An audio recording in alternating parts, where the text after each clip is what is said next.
bien content déjà de participer à votre projet sur l'accès à l'eau. Une petite, juste pour rappel, je suis toujours en train de naviguer sur le Mékong, je suis toujours au Laos, en Asie du Sud-Est.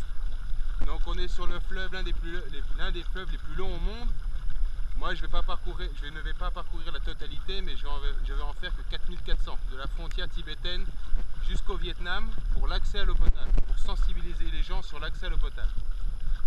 Tout contrairement à votre petite africaine qui vit au Niger, ici de l'eau, vous voyez, il y a tout ce qu'il faut, il y en a de l'eau, mais malheureusement elle est polluée par l'agriculture, polluée par l'industrie, polluée par les gens eux-mêmes, parce qu'ils jettent beaucoup d'ordures dans l'eau, et c'est ça qui pollue énormément.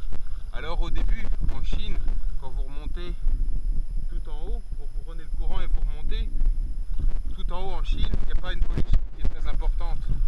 Et à force de jeter tous ces déchets dans l'eau, on termine tout au fond, on arrive au Cambodge et au Vietnam, et là vous avez la couleur de l'eau qui est très très noire, et après on a une qualité d'eau qui est vraiment presque pas potable.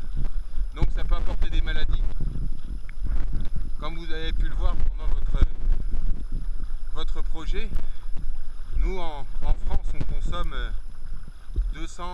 environ 200 litres d'eau par personne, alors qu'en Afrique, les gens consomment une trentaine de litres d'eau par personne en moyenne, sachant qu'ils consomment principalement cette eau pour la boire ou pour faire à manger, c'est tout. Alors que chez nous, on consomme cette eau pour plein de choses, pour pouvoir faire à manger, pour se laver les dents, pour prendre une douche, pour faire nos lessives, pour faire la vaisselle. Mais l'eau, c'est une source qui est vitale et qui est très importante. On a besoin de l'eau chaque jour. Vous trouverez de l'eau, par exemple, si vous mangez une belle pomme, avant que ce beau fruit devienne bien rouge et croquant, il a fallu mettre beaucoup d'eau pour faire pousser l'arbre. C'est la même chose quand vous achetez un jean. Le jean, avant de devenir un jean, il a fallu faire pousser du coton. Donc c'est des milliers de litres d'eau qu'il a fallu pour faire pousser le coton et après le tisser, faire fonctionner les machines. Donc on a besoin de l'eau chaque jour. Et si vous ne voulez pas qu'un jour le prochain combat qu'on devra mener sur notre terre, ça sera pour l'accès à l'eau potable, si vous ne voulez pas que ça arrive, économisez-la, faites très attention à ce que vous préservez les choses, c'est très important. Voilà, c'était le petit message que je voulais vous faire passer, et puis pour participer également à votre beau projet.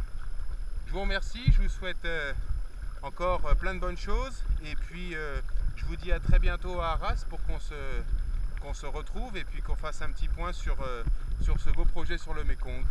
A plus, salut!